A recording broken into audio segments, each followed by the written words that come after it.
예. 자, 이제 두 번째 시간을 시작하도록 하겠습니다. 이제 3장 부분을 할 텐데요. 이제 3장 부분이 좀 내용이 많습니다. 그래서 그런 내용 보시고, 이제 기타 부분은, 4장 기타 부분은 아주 작습니다. 오늘 이제 배전 부분을 한 둘째, 셋째 시간 해가지고 얘가 한 60장 정도가 되기 때문에 끝낼 거고, 마지막 시간에는 이제 변압기 부분에 대한 간단한 소개 또는 아니면 이거를 정리하는 시간으로 진행을 하도록 하겠습니다. 자, 배전설레 운용과 보호로 되어 있습니다. 아까 제가 설명드릴 때는 배전설레 관리와 보호라고 되어 있는데 여기는 운용과 보호라고 되어 있습니다. 개념은 똑같은 겁니다. 그래서 이 장에서 나올 수 있는 부분들이 실질적으로는 25점짜리로 문제가 나올 수 있는 부분들이 좀 있습니다. 그래서 오히려 12장, 13장은 중요도가 떨어집니다. 배전 쪽에서 나왔다 그러면 이 14장 쪽에서 더 많이 나온다는 얘기죠. 그래서 이 14장 쪽을 더 많이 봐주셔야지만 됩니다. 자, 어떤 부분? 전기 품질 유지 기준. 이거는 이제 뭐 100V, 110V, 220V, 380V의 유지 기준이 어떻게 되는지 이런 내용들이 나와 있습니다. 이따가 살펴보시고요. 변전소의 모선 전압 조정 방법, 배전설레 전압 조정 방법. 모선 전압 조정 방법 아까 뭐가 있었죠? SVR을 이용한다든가 전압 송출 방식에 의해 가지고 프로그램 조정 방식 아니면은 뭐라고요? LDC에 의한 조정 방식 또는 뭐 변전소의 변압기 ULTC를 이용해서 조정을 한다든가 이런 거 있었고요. 배전설레는 탭을 조정을 한다든가 여러 가지 방식이 있었죠. 이런 것들을 이제 여러분들이 나름대로 답안지들이 조금씩 관점이 틀립니다. 그렇기 때문에 여러분들이 명확하게 정리를 해주셔야지만 됩니다. 선로 전압 강화 보상기, 라인 드롭 컴펜세이터. 이 LDC 같은 경우는 임피던스, R하고 X 값을 그림을 그려주셔야 된다고요. 프로그램에 의한 방법 외에 별도로 이 LDC를 쓰고 있다라는 내용들을 써주셔야지만 됩니다. 플리커의 발생 원인, 대체. 플리커가 뭔지 깜빡인 개수라고 그랬죠. 델타 V10. 그 2%, 2에서 2.5% 사이, 2.5% 이상 이런 식으로 해가지고 내용들이 나와 있다고 그랬습니다. 부하의 급변이나 전압 변동으로 나타난 플리커 현상이 발생된 주 원인 이런 것들은 왜 발생이 될까요? 전압 변동이 생기는 이유는 전류가 급격하게 변동하기 때문에 그렇습니다. 전류가 급격하게 변동할 수 있는 게 뭐냐? 전기로, 아크로, 용접기 뭐 이런 것들을 가지고 여러분들이 내용을 설명을 해주시면 되죠. 방지 대책. 그럼 플리커가 전류가 급격하게 변동되니까 전압이 변동되겠죠. 그 전압을 변동하는 걸 막아주기 위해서는 어떻게 해야 됩니까? 콘덴서를 달아주면 되는데 콘덴서는 어떻게 되죠? 계단식으로 간다고 그랬습니다. 그렇기 때문에 전압이 급격하게 변동하는 걸 보상하기 힘들다는 얘기죠. 그래서 그거를 사이리스터 TCR로 더 제어를 해주는 SVC 장치 같은 거를 달아서 급격한 전압 변동을 보상을 해준다. 이런 내용들을 써주시면 된다는 얘기죠. 배전선에서 순간 전압 강화, 순간 정전. 파워 퀄리티의 용어에서 순간 전압 강화하고 순간 정전은 어떻게 되는지. 전압 강화는 90% 미만으로 떨어지는 게. 전압 강화라고 그러면 순간 정전은 뭐 50% 미만까지 떨어지는 거. 이런 것들을 정전이라고 한다든가. 이런 식으로 몇 초 동안 지속이 되느냐. 몇 사이클 이상이 지속이 되느냐에 따라서 범위들이 틀려집니다. 자, 여기는 이제 고주파인데 내용들이 여러 가지가 있습니다. 고주파는 그만큼 중요합니다. 고주파가 제가 1번부터 지금 225번 중에 만든 문제 중에 고주파가 몇 번이었다? 2번인가 그렇습니다. 고장전류 다음에. 10번 안에 들어온다는 건 그만큼 빈도수가 가장 많았다는 얘기입니다, 지금. 올 11월 달인가? 그 한전, 여의도에 있는 남서울연력체에서도 이번에 전력 품질 관련해서 세미나를 하더라고요. 보니까 거기 이제 고주파가 또 나와 있습니다, 거기. 또. 파워 퀄리티에 대한 부분을 하루 종일 세미나를 했었습니다. 그만큼 한전에서도 그만큼 한전 자체에서는 그런 것들을 고려할 필요가 없습니다. 왜? 다 수용가측에서 발생하는 거니까. 하지만 이제 한전에서도 그런 것들을 규제를 하고 있다는 얘기죠. 왜? 수용가측에 의해서 한전이 영향을 받으니까. 왜냐면 뭔가 문제가 생기면 한전에서는 고주파가 발생하지 않습니다. 그냥 공급만 해주겠는데 수용가에서 발생된 고주파가 한전으로 들어와서 타 수용가에 영향을 미치다 보니까 한전이 그 매개체 역할을 하는 거는 거죠. 그러니까 전력 품질이 안 좋은 게 한전 측에서도 문제가 되기 때문에 그런 것들을 자꾸 세미나를 가지고 발표를 하는 겁니다. 보시면 고주파를 저감하기 위한 대책. 근데 뭐라고요? 개통 측면에서 대한 대책이라는 얘기죠. 이게 좀 틀려졌다는 얘기죠. 한전에서도 개통 측면에서 대책을 세우고 있다는 얘기죠. 급전선을 분리를 한다든가. 고주파가 많이 들어오는 선로는 그쪽만 놔두는 겁니다. 서로. 다른 쪽에 영향을 미치지 않게끔. 빌딩 같은 거 연결해버리면 백화점이나 은행이라든가 이런 데들 연결하면 어떻게 될까요? 뭔가 영향을 받겠죠. 그런 쪽에 있는 피더는 끊어가지고 다른 쪽으로 연결시킨다는 얘기입니다. 그런 뭐 여러 가지 개통 측면에 대한 대책들. 전력전자 소자 사용에 의한 전기설비의 고주파 장애가 뭐가 있을 거냐. 예? 전압이 왜곡되면서 어떤 부분이 생기냐. 뭐 제작할 때 뭐 어떤 문제가 생기겠죠. 시계 같은 것도 오차가 생기겠죠. 시계 같은 경우도 전압이 들어와서 그 사이클에 대해서 동작을 하는 건데 이런 고주파의 정의가 어떻게 되냐. 기본 파의 배수조파가 고주파거든요. 고주파가 있고 고조파가 있습니다. 고조파는 보통 저희들이 60Hz를 쓰니까 그거의 50차수까지를 고조파라고 얘기를 합니다. 그래서 3kHz까지를 고조파라고 하고 3kHz 이상에 대한 것들을 고주파라고 합니다. 그런 정도로 여러분들 알고 계시면 되고요. 어떤 영향을 미치느냐. 고조파를 발생하는 기계가 뭐가 있을까요? 정류장치들, UPS 이런 것들, 인버터 이런 것들. 근데 단상이 더 문제가 되는 게 그 형광등의 안전기가 단상 정류장치입니다. 이런 것들이 이제 문제가 된다는 얘기죠. 그래서 그런 것들도 고조파가 덜 나오는 제품으로 쓰게끔 막 만들고 있고요. 고조파 경감대체 그림 나오면은 고조파 돼 있고 여기 변압기 있고 그 다음에 여기 뭐가 있었죠? 전동기가 있고 여기 콘덴서가 달려 있고 이 그림에서 영향이 어떻게 되는지 대책은 어떻게 되는지 이쪽에 전동기 같은 경우는 뭐 크게 영향을 미치진 않습니다. 변압기 쪽도 영향을 미치지 않습니다. 근데 콘덴서 측에 대한 영향이 많다는 얘기죠. 그러면 콘덴서의 전단에다가 리액터를 달아준다. 이런 내용들. 그리고 수동 필터를 된다. 고조파의 대책. 수능 변리 P 델타라고 그랬죠. 수동 필터, 능동 필터, 변환장치의 다펄수와 리액터 설치, 수능 변리 P, PWM 방식, 델타 결선. 이런 식으로 이제 내용을 써주시면 되고. 영향은 뭐가 있느냐? 이런 것들을 써주시면 된다는 얘기입니다. 그런 것들에 대해서 살펴보시게 됩니다. 또 고조파가 나왔습니다. 근데 여기는 고주파를 발생시키는 좀 내용이 또 틀리죠. 고주파 발생의 원인이 된다. 그리고 여기는 뭐냐? 고조파 전류는 예? 약간 내용들이 이상하죠. 여러분들이 그냥 알아들으시면 되는데 문제는 이제 공진이라는 게 나왔다는 얘기죠. 주파수하고 관련돼 있으니까. 그래서 공진 주파수를 유도하라. 이거는 고주파니까. 예? 그래서 고주파를 발생시키는 부분에 대해 공진 주파수가 어떻게 되는지 이런 내용들. 단락 용량 S하고 콘덴서 Q. 이거 이제 전압 강화 경감할 때 여러분들이 배웠습니다. S에는 X분의 뭐 V 자성 해가지고 이 X가 단락 용량이 밑으로 거꾸로 들어가죠. 그래서 그런 내용들을 가지고 이따가 계산을 하게 됩니다. 그 단락 용량 2만 kV에다가 콘덴서를 1000kV짜리를 넣었더니 전압 강화가 몇 프로 올라갔냐? 5% 올라갔다. 2만 분의 1000 해가지고 0.05, 0.5죠. 해가지고 20MV였으니까 0.05니까 5%가 전압 강화가 보상이 됐다. 이런 부분이 계산 문제가 있었습니다. 그 수식을 다시 옆으로 돌려 쓴 겁니다. 그냥 개념은 이런 내용들을 보시면 되고요. 그거를 이제 그림을 보시면은 여기 수전단이 있고요. 변압기를 통해서 케이블을 통해서 여기 부하 측에 공급을 해주는데 고조파 발생원이 의해 가지고 이 콘덴서 측에 공진을 일으킨다 이거죠. 그래서 이 콘덴서를 이용을 해가지고 여기 공진을 어떻게 주파수가 어떻게 바뀌어지느냐 이런 거죠. 공진은 뭐냐? L과 C가 공진을 일으키는다는 얘기죠. 그런 내용들을 살펴보시게 되고요. 고조파 제감을 위한 저감이란 얘기죠. 저감. 제감이나 저감이나 똑같은 겁니다. 능동 필터의 구성과 고조파 저감 원리. 고조파가 이렇게 발생됐다. 그러면 거꾸로 발생시키는 겁니다. 근데 시간 지연 요소가 발생하기 때문에 완벽하게 없애주지 못하고요. 조금씩 남아 있습니다.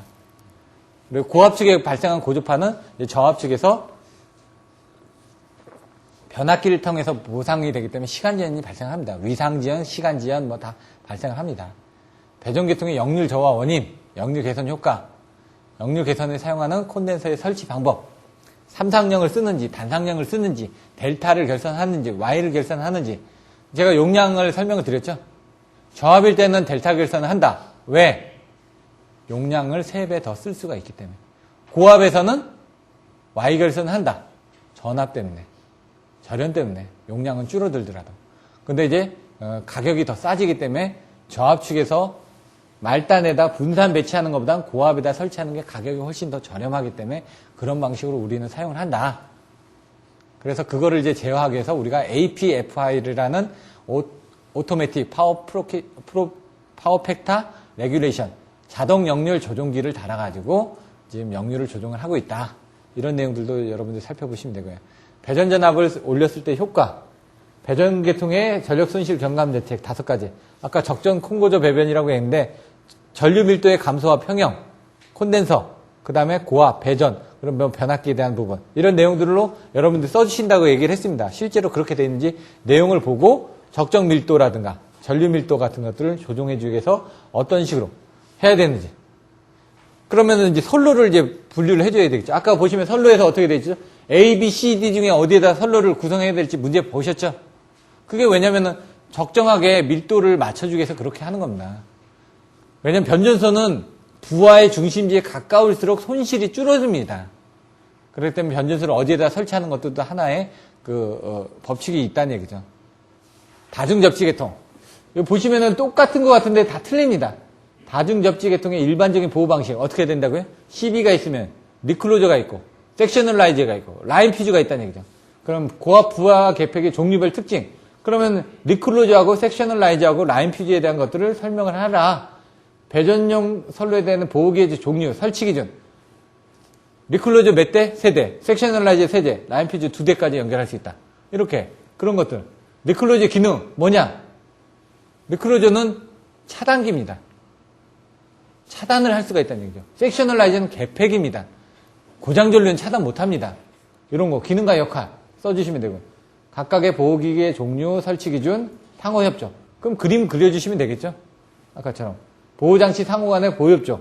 이런 식으로 이제 어떻게 나온다? 69회 2교시, 75회 2교시, 62회 1교시. 이런 것들은 10점짜리로 나올 때, 25점짜리로 나올 때는 상호협조까지 다 해가지고 전체적인 걸 물어보는 건 25점짜리로 나옵니다. 근데 리클로저만 물어본다든가 하나씩만 물어볼 땐 10점짜리로 나올 수가 있습니다. 여기 ASS가 빠졌는데 여러분들 교재에는 AS 같은 것도 10점짜리로 나옵니다. 배전선로 FAS 폴트 섹션 서치 스위치 스위치입니다. 고장 구간 자동 검출 개폐기 스위치 이렇게 보시면 되고요. 그것들은 한번 보시면 있는데 1교시짜리에서 물어보는 이런 식으로 단편적인 거 물어볼 때 1교시짜리로 10점이 나왔을 때 여러분들이 1교시가 열세 문제가 나오는데 열세 문제 중에 10문제를 선택해 주셔야 된다는 얘기입니다. 무조건 9문제를 써주시면 아무리 잘해도 90점입니다. 그건 100점 다 맞아봐야 90점밖에 안 나온다는 얘기죠. 10문제를 써주시면은 일단 기본 점수를 맞아야 된다는 얘기죠. 최소 2점, 3점이라도 맞아야 된다는 얘기입니다. 한 문제에서. 그러니까 무조건 10문제를 선택을 해주셔야지만 됩니다. 배전 자동화. 뭐랬죠? 선배 부자. 선로 자동 제어하는 거. 배전 부하 조정하는 거. 선배 부하 자동, 선배 부자. 자동 원격 검침. 해가지고 이렇게 이따가 다시 설명드릴 겁니다. 그 네 가지 기능. 선배 부자로 제가 외우라고 얘기를 했고요. 거기서 이제 각각의 기능별 목적들이 어떻게 되는지. 이거는 표로 딱 외워주시는 게 좋습니다, 제가. 무식하게 그냥 표, 선배 부자, 개사, F전, 냉피 전무, 첨전 건민, 냉피 전무, 첨전 건민, 이렇게 해가지고 4개 해가지고 16개, 딱 20개만 외워주시면 됩니다, 키워드. 그럼 다 쓸 수가 있습니다. 그리고 자꾸 반복해서 해주셔야지면 됩니다. 그 표로 외우는 방법을 설명을 드릴 테니까, 그게 이제 설명하기가 좋습니다. 아니면 그걸 가지고 여러분들이 거기다 더 살을 더 붙여주시면 됩니다. 자동 원격 검침. 아까 나왔던 네 번째 부분에서. 요것도 이제 그림을 그려가지고 외워주시면은 그 배전 자동화가 조금 더 이해가 쉽습니다. 전기 품질 유지 기준. 여기 나와 있는 것처럼 110V에서는 6V, 220V에서는 13V. 여기 자세히 보시면 6% 정도를 봐주시면 된다고 그랬습니다, 제가. 6% 봐주시면 6V죠. 6% 봐주시면 622 하니까 13.2V니까 이렇게 봐주시면 되죠. 얘 같은 경우는 380V, 10V 해가지고 38V입니다. 22,900 같은 경우는 2.5에서 4% 정도 지금 봐주신다고 그랬죠. 그런 내용들이 나와 있습니다. 이제 배전 쪽에 대한 자료를 보시면은. 변전소의 모선 전압 조정 방법. 어떻게 한다고요? 변압기를 직접적으로 제어하는 방법하고 간접적으로 제어하는 방법들이 있다고 그랬고요. 모선에서 조정하는 방법이 있고 배전선로에서 전압 조정하는 방법이 있다고 그랬습니다. SVR을 모선에서 조정하는 방법, 급전선에서 조정하는 방법, 그 두 개를 같이 하는 방법이 있었고요. LDC에 의한 방법이 있었죠. 프로그램식, 그 다음에 LDC, 그 다음에 여러 가지 부분이 있죠. 자, 모선의 전압 조정은 어떻게 한다고요? 유도 전압 조정기. 이게 SVR하고 비슷한 겁니다. 그리고 부하시 탭 전환 변압기. 바로 OLTC로 전압을 조정한다는 얘기입니다, 지금. 이런 두 가지 방법이 있을 수가 있고요. 그 다음에 선로 전압 조정은. 아까 배전선로의 전압 조정 뭐로 했었죠? SVR 가지고 선로에 대한 전압 조정을 했었죠. 그 LDC하고. 그래서 전압 송출을 할 때 이 선로를 전압 강화 보상기에서 한다는 얘기죠. LDC, 그 다음에 주상 변압기에 탭 조정을 하거나 아니면 승합을 한다든가. 발변 주배를 생각하시면 주상 변압기 이우측입니다. 예? 발변. 변이 이제 변전소의 모선 측에 해당하는 부분이고 이게 주상 변압기라든가 배전선로에 해당하는 부분이라는 얘기죠. 그럼 승합기를 이용한다든가 또 뭐가 있었죠? 전력용 콘덴서를 이용해서 승합을 해서 전압 조정을 한다든가 이런 부분이 있었다는 얘기죠. 그럼 다시 모선 전압 조정을 다시 살펴보시면 유도 전압 조정기. 네, 제가 민수에서 유도 전압 조정기를 딱 한 번 본 적이 있습니다. 근데 봤던 거는 요런 그 주상용 변압기처럼 이렇게 간단하게 돼 있더라고요, 그냥. 22,900 선로가 들어왔는데 변압기 2차 측에 이런 게 하나 달려 있더라고요. 그래서 궁금해서 봤더니 IVR이라고 돼 있더라고요. 그때 한번 봤었는데 연속적인 전압 조정이 가능하면 무접점에서 보수가 용이하나 회전자가 있으므로 대용량 제작이 어렵다. 이렇게 나와 있습니다. 그러니까 OLTC처럼 이렇게 안에 내부적으로 되어 있는 것 같습니다. 겉에는 제가 봤을 때 그냥 그 주상 변압기하고 똑같았거든요. 탭이 1차 측, 2차 측 나와 있는 거 외에는 크게 보지를 못했었습니다. 사용 목적에 따라서 변전소 모선에 설치하는 것과 급전선에 설치하는 게 있으며 아까 보셨던 것처럼 SVR하고 비슷하다고 그랬죠. 모선하고 급전선. 이렇게 내용을 보시면 되고요. 그 다음에 뭐가 있겠죠? 유도 전압 조정기 다음에 모선 전압 조정하는 게 OLTC라고 그랬죠? OLTC가 나옵니다. 여기 보시면 얘도 보시면 이런 식으로 해가지고 로터리 스위치처럼 변전소에 SVR도 아까 그림이 어떻게 돼 있었죠? 급전선에 모선에 바로 있었죠. 급전선에 돼 있었죠. 이걸 같이 하는 부분이 있었죠. 그러니까 그림을 그렇게 그려주셔야 된다는 얘기입니다. 그 다음에 부하시 탭 전환 변압기 OLTC가 됩니다. 또는 ULTC라고 그러죠. 온로드 탭 체인저. 부하가 걸려있는 상태에서도 탭이 제어가 가능하다. NLTC는 뭐냐? 노로드 탭 체인저입니다. 일반적으로 여러분들이 보시는 배전용 변압기라든가 아니면 몰드 변압기 외측에 보시면은 1, 2, 3, 4, 5, 6 해가지고 번호되어 있고 이렇게 21에서 12까지 연결되어 있죠. 근데 자세히 보시면 탭은 5개입니다. 이것도 6개지만 주상용 변압기 안에 보시면 가운데 하나가 있고요. 하나, 둘, 셋, 넷, 5개 있습니다. 이렇게 로타리식으로. 또 다르게 돼 있는 것도 있습니다. 이따가 변압기 구조도도 한번 시간 되면 보여드릴 텐데 그런 것들은 여러분들 이해하시기 좀 좋으라고 한번 사진을 보여드리는 겁니다. 자세히 보시면은 여기 이렇게 탭이 이렇게 연결되어 있는데 로타리 스위치가 돼 있어가지고 이렇게 붙여진다는 얘기죠. 한쪽이 히트 2차 측을 개방하면 안 된다고 그랬죠. 얘도 변압기도 2차 측이 단락을 시켜놓고 병렬로 해서 연결해서 빠진다는 얘기입니다. 뒤에 그림이 자세히 나와 있으니까 다시 한번 설명을 드리도록 하겠습니다.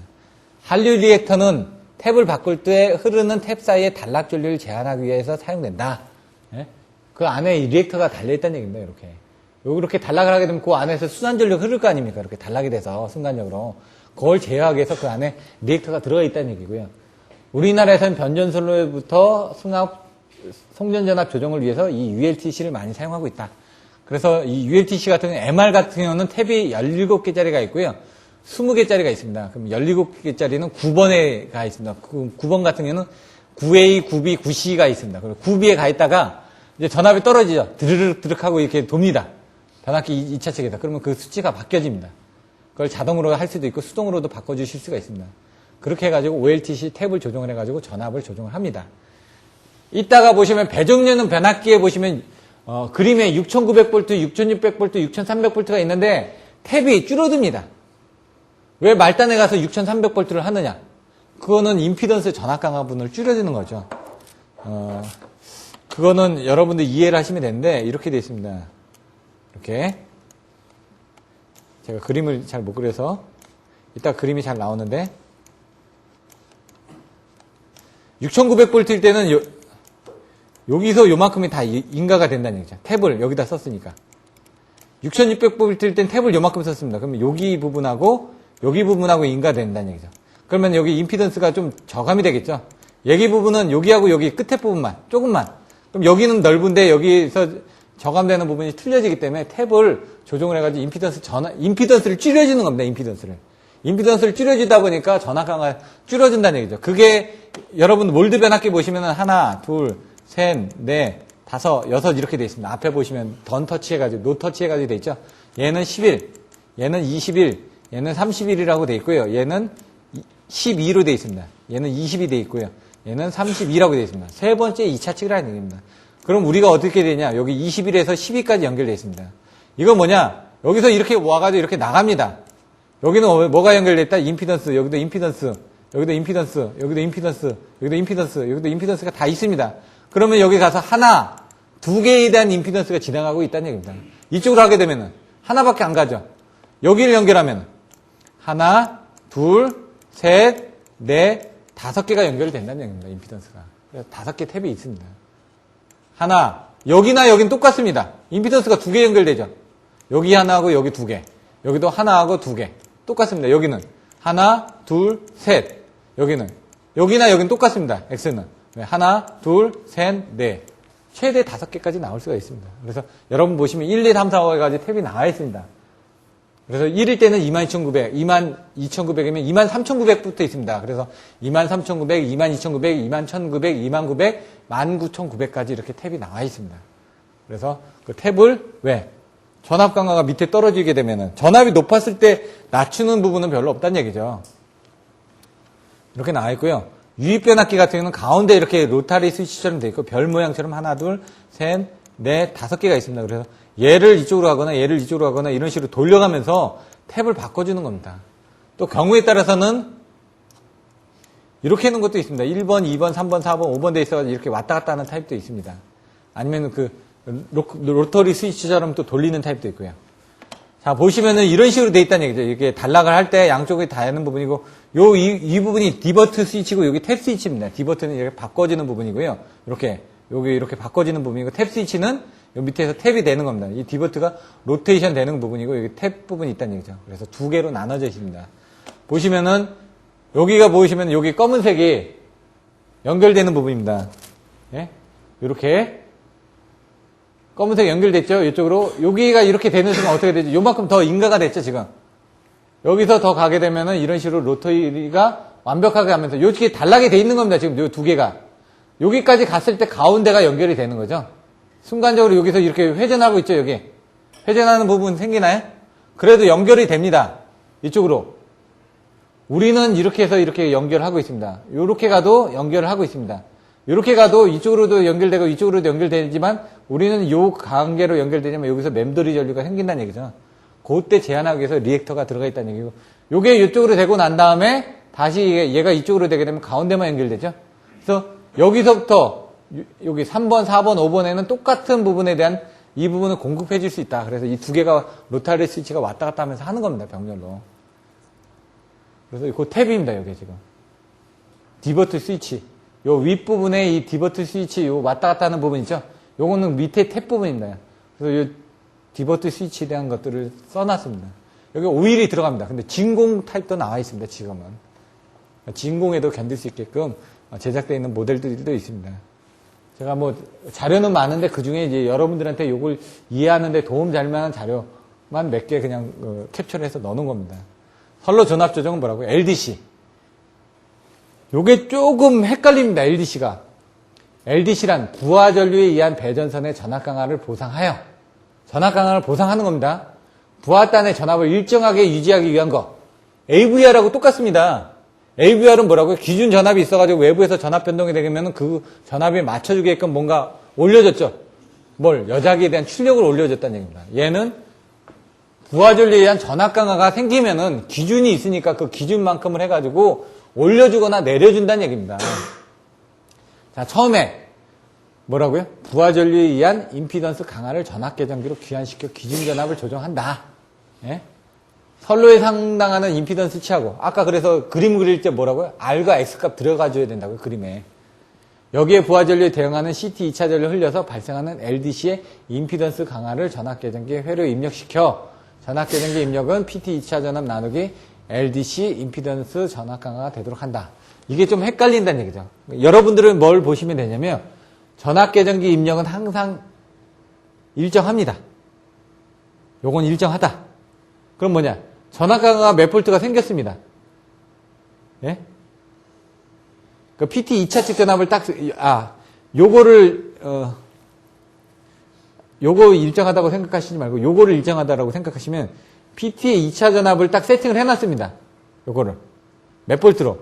그럼 얘가 변동이 되면 요 차이가 나오겠죠. 그 차이만큼 얘가 변동을 하는 겁니다, 지금. 그렇게 생각을 하시면 됩니다.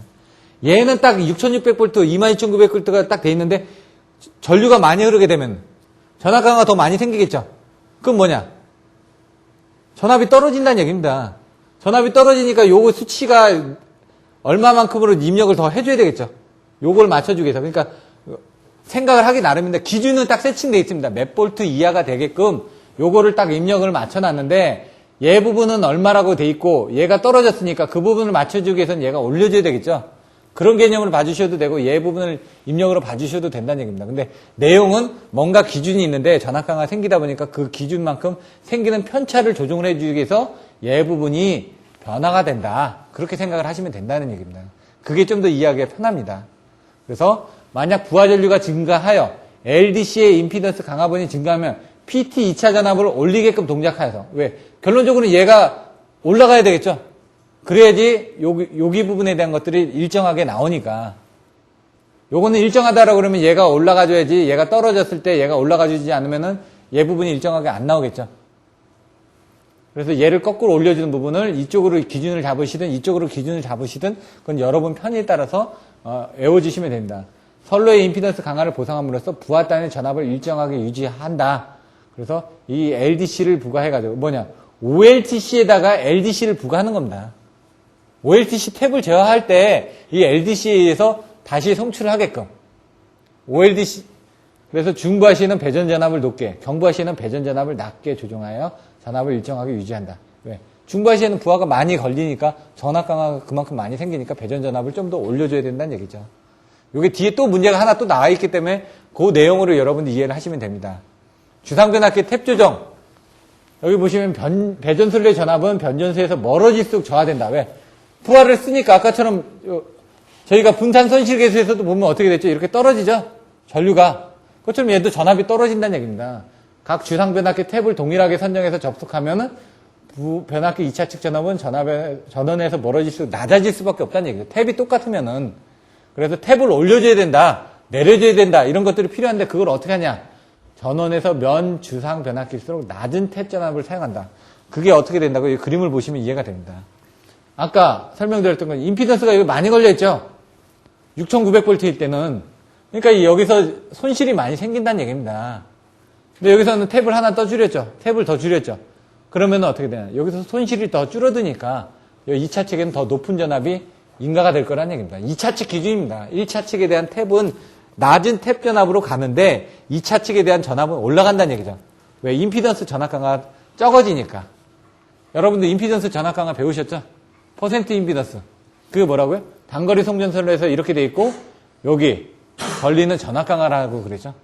그 전압 강화를 줄여주기 위해서 이 임피던스를 줄여준 겁니다, 지금. 그래서 여러분들 헷갈리실 수가 있는데 탭 전압을 낮춰줘야 된다. 여러분들이 이게 탭 전압을 높이는 사람이 있습니다. 그건 아니라는 얘기죠. 왜? 아니 지금 전압이 떨어졌으니까 6600V에서 전압 떨어졌으니까 난 6900V를 승합을 하겠다라고 생각하시는데 그게 아니란 얘기입니다. 임피던스를 저감해 주니까 6300V가 들어오더라도 여기는 105V가 나오게끔 임피던스 탭 전압을 바꿔주는 겁니다. 그렇게. 그러니까 요 그림을 이해를 하시면 좀 더 이해가 편합니다. 승합기. 승합은 이제 단권 변압기 여러분들 보셨죠? 단권 변압기에서 이렇게 가면 강압이고 여기 이렇게 되고 이렇게 돼가지고 이쪽에 올라가면 승합이죠.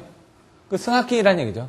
권수비를 바꿔서 고압 배전선로의 길이가 너무 길 경우 어떻게 하냐? 이렇게 배전선로가 이렇게 떨어지죠. 기준 전압은 이만큼이 나와야 되는데 배전선로가 길어지면 전압이 떨어지니까 여기서 중간에서 어떻게 해서 중간 조상 방식에서 승합을 한번 하죠. 그럼 이렇게 돼가지고 다시 말단에서 원하는 전압을 맞춰줄 수가 있다. 그래서 안정도에 대한 대책에서 보시면 뭐가 나왔죠? 전압에 대한 격상 부분에서 뭐가 나왔죠? 승합, 소극여자 방식, 중간 조상 방식이 나왔다는 얘기죠. 안정도 향상 대책이 뭐냐? P는 X분의 2S, 2R 사인 세타에서 이 전압을 조종을 해주는 부분에서 승합, 소극연자장치, 중간조상 방식. 그래서 승속중을 애워주시라고 그랬죠. 리전 읽기, 단단복직기에 승속중, 소개보고, FH. 이런 식으로 키워드가 나와야 된다고요. 안정도 향상될 때, 뭐라고요? P는 X분의 ES-ER을 사인 세타에서. 리액턴스를 저감을 해주면 된다고요. ES-ER을 올려주면 된다고요. 입출력을 변동을 억제하면 된다고요. 기타 부분이 있다고 그러죠. 단단복직기에. 예? 단락 용량을 얻는다든가, 단락 전류를 적게 한다든가, 복도체를 쓴다든가, 직이 뭐죠? 예, 직류 리액터를 사용을 한다든가, 회선수를 절감한다든가, 이런 식으로. 그 다음에 승속중, 승합, 소극연자 방식, 중간조상 방식, 소개보고, 소개보고가 뭐였더라? FH, 소개보고 FH. 소리액터 방식, 고속도 차단인데 보호계정기 동작이라든가, 고속도 차단을 빨리 한다든가, 팩치를 쓴다든가, HVDC를 쓴다든가, 이런 식으로 이제 키워드를 가지고 여러분들이 써주셔야만 된다고 말씀드렸습니다. 자꾸 반복을 해드릴 겁니다. 이제 오후에 이제 과정을 할 때는 그 문제에서 키워드를 설명드리고 애우는 방법, 애워서 답안지를 쓰는 방법, 답안지를 쓸 때 꼭 들어가야 되는 내용이 뭔지, 그런 것들을 모범 답안을 설명을 드리겠다는 얘기입니다. 그걸 보고 여러분들이 애워가지고 쓰는 훈련들은 여러분 몫이라는 얘기입니다. 전력용 콘덴서를 넣게 되면 어떻게 된다? 역률 개선용입니다. 근데 전압 조정 효과도 있다. 그게 바로 Q가 올라가면 QV 컨트롤이죠. 그래서 역률 개선용 콘덴서는 부하하고 병렬로 설치를 합니다. 역률 개선용은. 근데 직렬 콘덴서가 전압 강화를 경감시키는 거죠. 왜? XL에 대한 것들을 보상을 해주면서 전압 강화가 경감이 되니까. 직렬 같은 경우는 이제 좀 위험한 부분이 있죠. TCSC. 그게 뭐죠? 사이레스터 시리즈 캐패시터죠. 사이레스 컨트롤 시리즈 캐패시터. 그게 바로 여러분들 팩치에서 나왔던 그 부분이죠. 거기 보시면 PVX 델타 해가지고 여기 뭐였죠? 팩치를 할 때 발전기가 그림을 그려지면 여기 뭐가 그려졌죠? TCBR. 그리고 여기 가공선로가 있고 지중선로가 있습니다. 가공선로에 뭐가 그려졌죠? TCSC가 있고 그 다음에 여기 뭐가 있었죠? TCPR이 있었죠. TCPR. 그 다음에 여기 지중선로 쪽에 뭐가 있었죠? 스테콤이 있었죠. 그 다음에 여기 만나는 지점에 뭐가 있었죠? UPFC가 있었죠. 이 그림이 생각이 나야 된다. 그리고 각각별로 뭐가 나와야 되는지 자꾸 반복해드리는 게 팩트에서 이 그림이 빠지면 안 됩니다. 무조건 나와야 되고 그 요소에 대해서 설명을 해줘야 되니까.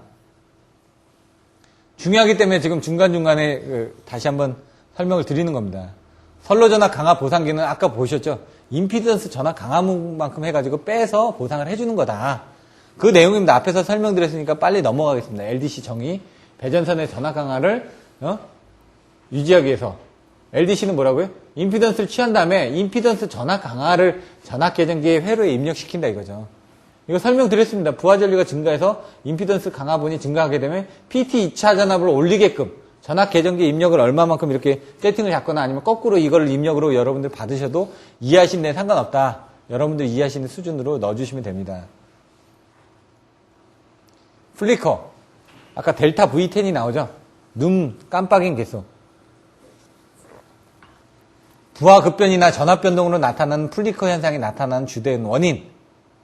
플리커는 뭐냐? 부하 특성에 기인하는 전압 동요로 인한 조명의 깜빡임이나 TV 영상의 일그림 현상. 왜냐면요.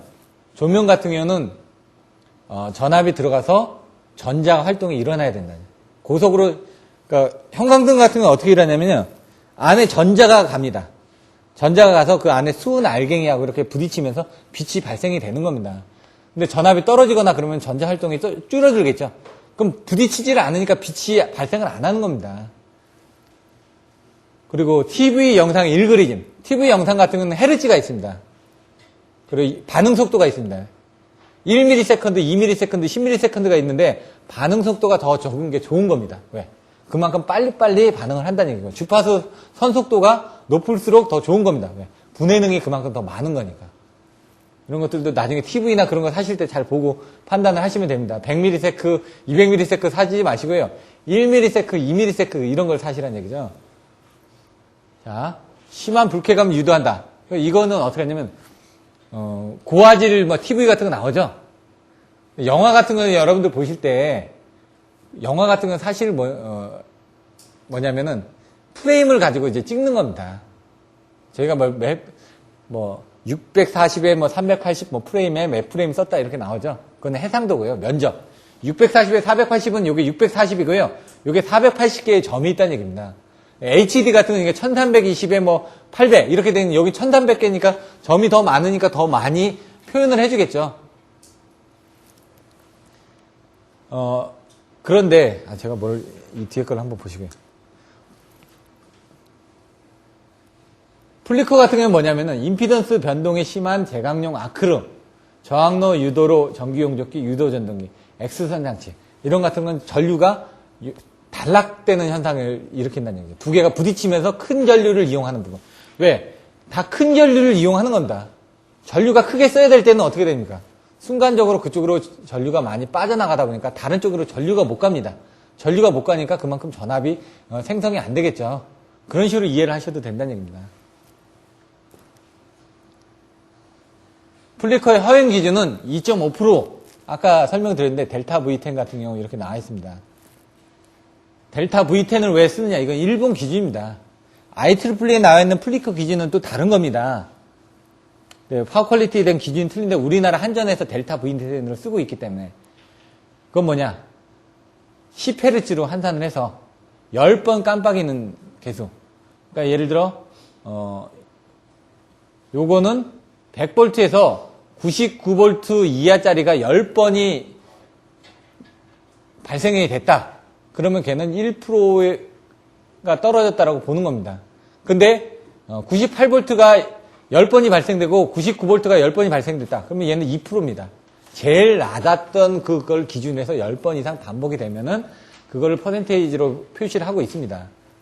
델타 V10은 그게 10번 이상 감소됐을 때 그게 몇 볼트 이상의 감소가 되지 않아야 된다 이겁니다. 시감도 개수라고 얘기를 합니다, 저희가. 아까 잠깐 제가 설명을 하다 빼먹었는데, 영화 같은 걸 보시거나 만화 같은 걸 보실 때, 여러분들이 보는 건 24번에서 30번 정도만 1초에 이게 왔다 갔다 하죠? 그림이. 그럼 그런 것들을 여러분들 움직인다라고 생각을 합니다. 요즘 나오는 것들은 그걸 42번 이상으로 이렇게 더 촬영을 했습니다. 그러면 돈이 더 많이 들어가겠죠? 30번만 그릴 걸 40번 이상을 그려야 되니까. 하지만 그런 것들이 정확하게 화질이 더 좋아진다는 얘기입니다. 그래서 그런 것들을 보시면 됩니다. 얘는 10번이다. 기준은 10번이다라는 것만 아시면 됩니다. 그러니까 10번일 때, 왜냐면 우리는 30번 이상이 되면 움직인다라고 생각하기 때문에 별로 거부 반응이 없는데 한 번 움직이거나 두 번 움직일 때는 조금 뭔가 움직인다라는 걸 느끼는데 10번 움직였을 때는 눈이 피로해진다는 얘기죠. 그러니까 사람들이 싫어하는 겁니다. 시감도 개수가 10번일 때 가장 민감하기 때문에 그때를 피해서 나타내 줘야 된다는 얘기죠. 플리커의 대책을 보시면은 이제 전력 공급자 측에 대한 대책이 나온다는 얘기죠. 수용가 측에 대한 대책이 나오고요. 근데 사실은 이런 파워 퀄리티를 아까 설명드렸던 것처럼 한전에서 고려를 안 하다가 최근에 파워 퀄리티를 고려를 막 하기 시작했다는 얘기죠.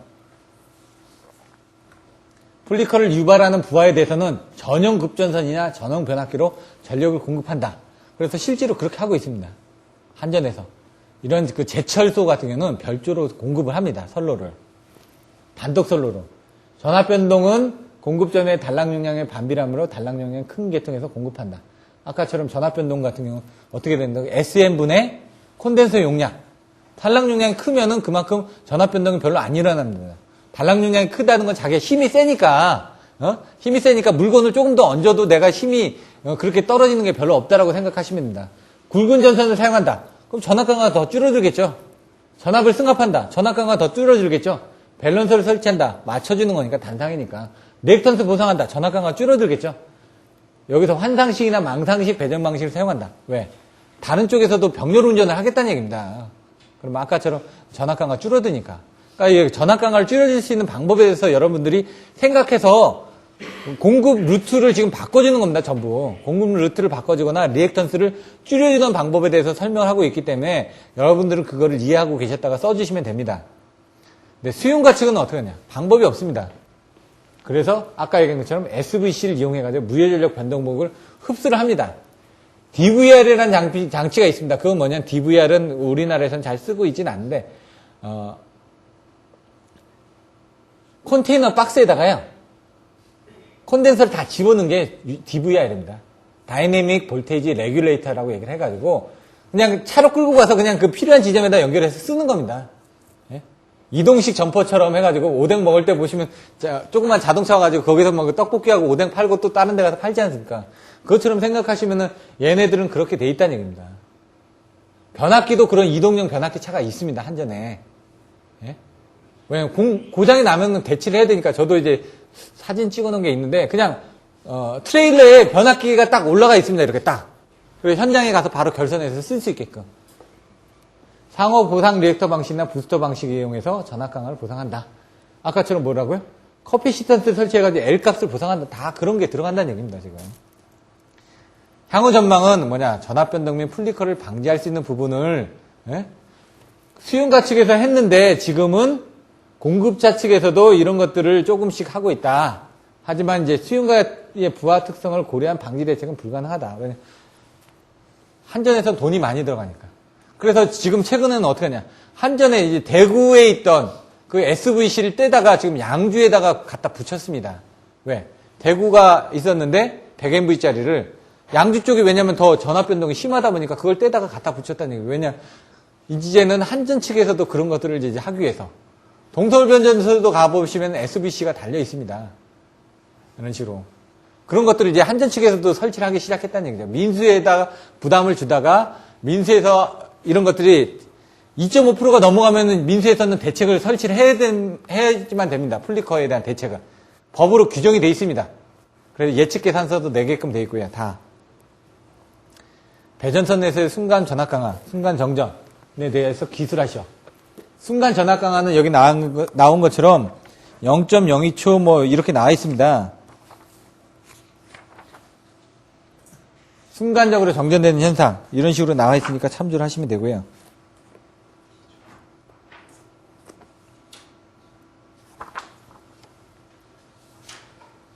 원인은 전력 공급차 측에서 어떻게 해야 되는지 이런 내용들이 나와 있습니다. 고주파가 있는데 전력 공급차 측에서는 순간 전압 강화, 순간 정정을 어떤 원인에서 발생하느냐? 선로의 고장이 발생해 차단기가 개로되는 순간 발생한다. 이렇게 나와 있고요. 순간 정정은 차단기 동작 책무로 인한 재폐로 동작. 차단기 동작 책무가 또 나옵니다. 변전소 쪽에 가서 보시면은. 예? 그게 뭐였죠? 여러분들 자동차에 그 보험 들면은 무슨 책임 있죠? 책임보험 있죠? 예? 이 책임보험하고 똑같습니다. 책무가. 얘가 견딜 수 있는 부분을 딱 보증을 해주는 겁니다. 근데 어떻게 됐냐? 15초였나요? 잠깐. 5-0.3초 그 다음에 1분, 3분 이렇게 나와 있습니다. 0.3초고. 제가 헷갈리는데. 이건 뭐냐? 오픈을 했습니다. 0.3초 뒤에 클로즈 앤 오픈을 했습니다. 그러고 나서 1분 뒤에 클로즈 앤 오픈을 하게 되면은 상관없는데 그 사이에 0.3초하고 이게 뭐라고요? 1분이 아니라 0.3초 만에 또 클로즈 오픈을 한다. 그러면 차단기에 데미지가 먹을 거 아닙니까? 왜냐면 열적으로 이게 단락전류가 흐르면서 열적으로 이게 열이 축적이 돼 있는데 또 열을 또 축적을 시키면은 그 열이 방산이 되기 전에 또 열이 축적이 되니까 얘가 데미지를 먹는다는 얘기죠. 그러면 그렇게 동작을 했을 때는 우리 차단기에 대한 수명에 대해서 우리는 보증을 할 수 없다라고 얘기하는 게 차단기 동작 책무입니다. 그래서 그 동작 책무 안에서 테스트를 했더니 얘가 몇만 배, 정기적으로 10만 회, 뭐 기계적으로는 20만 회 동안 동작을 할 수 있다라는 것을 성능을 보증하는 거죠. 근데 그 사이에 여러분들이 테스트하다가 터지면은 그거는 우리 보증 못 한다는 얘기입니다. 수명을. 그런 얘기입니다. 리클로저도 마찬가지고요. 그런 식으로 내용을 보시면 됩니다. 수용가 측에서는 대용량 부하를 접촉하다 보니까 순간적으로 어떻게 되죠? 부하가 갑자기 빨려 나가니까 아까처럼 아크로라든가 전기로 가든가 어떻게 되면은 안에서 지집니다. 이쪽에 전류가 들어오고 이쪽에 전류는 단락 현상에서 단락 전류가 흐르면서 어떻게 된다고요? 전류가 흐르면은 열이 발생되죠. 그게 주울열이라고요. 단락 전류에서 큰 열이 발생되니까 쇳덩어리가 녹는 겁니다, 지금. 그 제철소 가서 보시면은 이 R상하고 S상, 이게 아니라 3상을 이제 지지다 보니까 두 상이 붙으니까 어떻게 될까요? 단락이 되죠. 단락이 나면서 발생된 그 열에 의해서 쇳덩어리가 녹아내리는 겁니다, 지금. 그만큼 이제 단락사고 나면 이제 그 열이나 빛이 나면서 어떻게 될까요? 불이 나는 거죠, 그래서 대부분이 불로 연결이 됩니다. 그래서 건물에 화재 났다 하면은 툭 하면은 합선이라고 얘기하죠. 다 타버렸으니까. 방화는 흔적이 남습니다, 방화는. 촉매제가 있습니다, 촉매제가. 그게 뭐냐? 휘발유, 이런 것들이 촉매제죠. 그럼 촉매제가 이제 올라가는 그 불이 탄 것들을 보시면은 그걸 가지고 제가 아는 분이 이제 안전공사에서 그런 그 화재 그런 것들을 검사를 하시는데 그런 분들은 나중에 그 화재보험 쪽으로 가면 돈 많이 받는다고 그러더라고요. 그런 그 검사관으로 가게 되면. 저도 이제 그런 것들 어떻게 하는지 옛날에 한번 들어본 적이 있었는데, 그러니까 여러분들이 전기 쪽에서도 다양한 분야를 하시다 보면 다양한 분야로 가실 수가 있으니까 그런 것들에 대해서도 남들이 안 하는 것들을 살펴보시면 나중에 도움이 되실 수가 있습니다. 자격증 같은 것도 그런 자격증을 따셔야 되고요. 대용량 부하 접속, 상간 전압의 불평형, 용접기. 용접은 어떻게 하는 거죠? 두 개를 또 지지는 거죠. 전기 용접이죠. 이건 산소 용접은 아닙니다. 예? 자, 사이리스터, 고조파 발생해서 순간 전압 강화, 순간 정전이 발생된다. 이런 내용들이 있다는 얘기입니다. 영향은 데이터가 파괴되는 겁니다. 순간적으로 변동이 되기 때문에 데이터 같은 건 0 또는 1이거든요. 0 또는 1이 바뀌어져야 되는데 그 데이터가 바뀌어질 수가 있다는 얘기죠. 조명의 깜빡임으로 불쾌감을 유발을 하고, 아까처럼 부적전압 계정기 같은 경우는 70%의 세팅을 해놨습니다. 그러니까 순간 정전이 되면서 그 세팅 밑으로 와가지고 시간이 지속되다 보면 UVR이 동작할 수도 있다는 얘기죠. 가변석 전동기 같은 경우, 사이리스 같은 경우는 6상을 받아가지고 3상을 이제 펄스로 변환을 해줘야 되는데 3상이 이렇게 돼가지고 어떻게 될까요? 제어를 해가지고 이런 어느 정도의 구동 토크가 나와야 되는데 그 구동 토크가 안 나오다 보면 정확하게 제어를 못한다는 얘기입니다, 지금. 제조 공장의 생산 라인에 영향을 주어 불량품이 발생한다. 아까처럼 스텝모터처럼 땅 가야 되는데 여기서 바뀌었습니다. 그러면 얘가 이렇게 올라가야 되는데 올라가지 못하고 여기서 바뀌었습니다. 그러면 요만큼의 위치 제어가 발생할 거 아닙니까? 구멍을 뚫어야 되는데 정확한 데다 구멍을 못 뚫으면은 그럼 버려야죠. 그렇게 생각을 하시면 되죠. 불량품. 대책은 전력 공급 차측에 대한 대책은 어떤 식으로 전압을 떨어뜨려 줄 수 있는 부분을 제어를 하는 겁니다. 그럼 전압 강화를 줄여주면 된다는 얘기죠. 그러면 가공 배전선을 절연을 해가지고 그것처럼 재폐로 현상이 일어나지 않게끔 가공 배전 케이블은 나선이니까 그걸 케이블로 바꿔준다는 얘기죠. 배전선로도 지중화를 한다는 얘기죠. 가공 같은 건 끊어질 수가 있으니까 지중은 이제 덜 끊어지니까 피레기를 설치해가지고 외부에서 들어오는 이상 전압에 의해서 전압 변동이 일어나지 않게끔 맞춘다는 얘기예요. 선로기를 단축을 해가지고 전압 강화를 줄여준다는 얘기고요. 그 외에 고장 지속 시간을 단축한다는 얘기죠. 재폐로 시간을 단축한다든가 배전자동을 이용해가지고 60분 동안 일어나야 될 걸 30분 만에 간다든가 아니면 자동화가 일어나면 빨리빨리 투입을 할 수가 있죠. 스폰 네트워크 방식을 채용해가지고 뭐 한다든가 이런 것들은 여러분들이 읽어보시면 될 것 같고요. 수용가 측에서는 가장 좋은 게 UPS입니다. 돈이 많이 들어가죠. 삼성전자 반도체 가면은 UPS가 2,500짜리가 깔려 있습니다. 근데 UPS는 수명이 있습니다. 사이리스는 수명이 있는데 가장 중요한 수명은 뭐냐? 배터리의 수명이라는 얘기예요. UPS는 배터리에서 공급을 해주는데 얘는 놔둬도 자연적으로 방전됩니다. 여러분 자동차에 배터리 달죠? 그 자동차의 배터리 수명은 한 3, 4년 됩니다.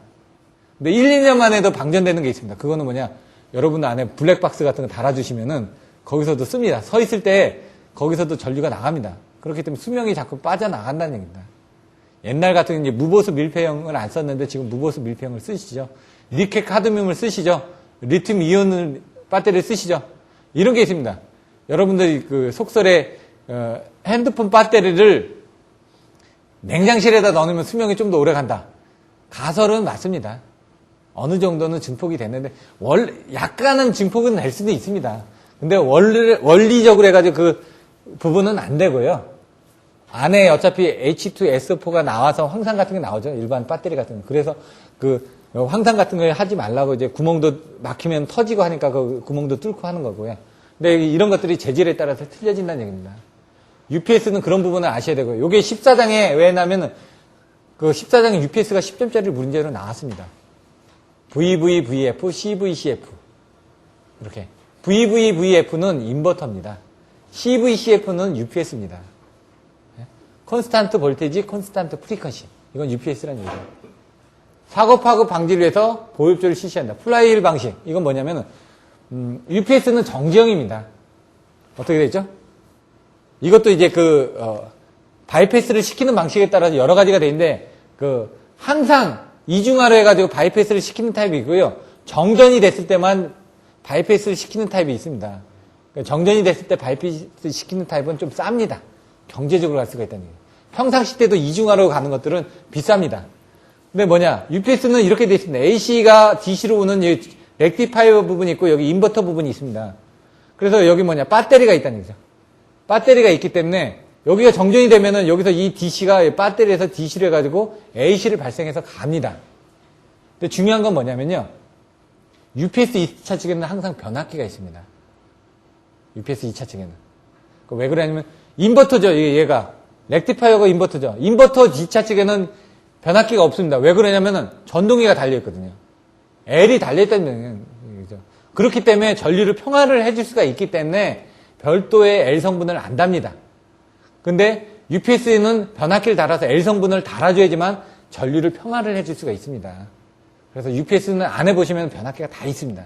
그건 이제 구조가 틀리기 때문에 그렇습니다. 왜냐면 어떤 부하가 달릴지 모르죠. 왜? 전등 같은 건 R만의 부하 아닙니까? 그런 건 L이 없기 때문에 UPS 2차 측에는 그런 게 또 달려 있습니다. 근데 이거는 플라이휠은 도는 겁니다. 발전기처럼.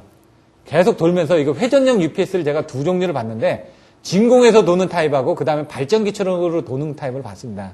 그러면 발전기가 계속 돕니다. 도는데 그 2차 측에 UPS가 달려있는 겁니다.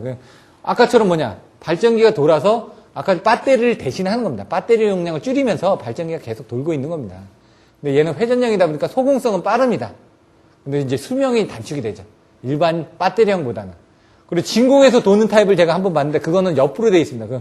왜냐면 진공이다 보니까 얘가 안에서 도는데 마찰이 없기 때문에 좀 더 빨리빨리 도는 겁니다. 마찰이 없게끔 진공에서 회전기로 도는 타입을 제가 봤었습니다. 요건 KIDC. 이제 코리아 인터넷 데이터 센터에 가면 있습니다. 제가 봤던 거는. 플라이 휠을 이용한다. 이런 것들이 뭐죠? 이제 압축 공기 같은 거 이용하는 것도 있죠. CAES 해가지고 여러분들이 보면은 에너지를 저장할 때 어떻게 하냐. 압축 공기로 땅 같은 데다 이제 저장해 놓는 겁니다, 지금. 에너지가 남으면은 공기를 압축해가지고 저장해 놨다가 그 공기를 빼면 어떻게 될까요? 그게 뿜어 나오면서 뭔가 돌리겠죠. 그럼 그거에 의해서 다시 전력을 얻을 수도 있다는 얘기입니다. 그게 바로 여러분들이 알고 있는 양수발전소죠. 에너지를 펌핑해가지고 물의 위치 에너지로 해놨다가 필요하면 다시 첨두부하시 물의 위치 에너지를 전기 에너지로 바꿔가지고 발전을 하는 방식들. 이런 것들도 플라이휠은 계속 돌고 있는 겁니다. 전기에서. 돌고 있다가 발전하는 겁니다. 근데 그 2차 측에 배터리로 보존을 해놓는 겁니다. 순간전압 강압시 이렇게 수전측에 노이즈 필터, 파워 컨디셔너 이런 것들은 필터를 조정해서 아까처럼 고조파라든가 이런 플리커를 리프를 제거를 해주는 겁니다. AC 성분은 이거죠. DC는 이겁니다. 그러면 DC를 이제 제어를 해준다. 이렇게 제어를 해주다면 요 리플이 나오겠죠. 이렇게 리플이 나옵니다. 그 부분을 이제 L 성분을 이용해가지고 제어를 해주는 겁니다. 그걸 평활형 리액터라고 얘기를 합니다. 그래서 렉티파이어하고 그러니까 DC 렉티파이어 안에 이제 AC용 리액터가 있고 DCL이 있습니다. 고조파 저감하는 데 따라서 ACL 쓰기도 하고 DCL도 쓴다라는 걸 써주셔도 됩니다. ACL, DCL 이런 내용을 고조파 때 나중에 나오시면 써주십시오. 무조건. 그런 것들이 이제 리플을 저감하면서 고조파를 줄여줄 수가 있습니다. 향후 대책. 순간전압 강화의 대책은 어떻게 하기 힘듭니다. 전력 공급자만의 노력을 하기 힘들기 때문에 수용가 측에서 이런 원인이 되는 것들을 줄여줘야 된다는 얘기입니다. 그래서 아까 좀 급전선을 전용한다든가 이런 것들은 전력 공급자 측에서 할 수 있는 부분이지만 나머지는 부하 측에서의 어떤 SVC 등을 이용해서 대책하는 게 가장 합리적이고 가장 효과가 큰 부분이라는 건 얘기입니다. UPS를 쓴다든가 이런 부분이 크겠죠. 그래서 그런 것들을 이제 바꿔주기 위한 부분이 한전에서 분산형 전원을 쓰는 겁니다. 연료전지 같은 게 이제 지금 좀 한전에서 지금 각광을 하고 있거든요. 왜냐면은 연료전지 같은 경우는 안에서 변전소 밑에다 부하도 줄일 수가 있고요. 그 다음에 부하의 근처에다 설치할 수가 있습니다. 그러니까 바로바로 그런 그 부하 증감에 대해서 빨리빨리 응동할 수가 있기 때문에 이런 부분을 한전에서 대책으로 또 하고 있다는 걸 또 참고하시면 됩니다. 고조파 저감하기 위한 효과. 이 부분은 조금 시간이 걸리기 때문에 잠깐 쉬었다가 다시 시작을 하도록 하겠습니다.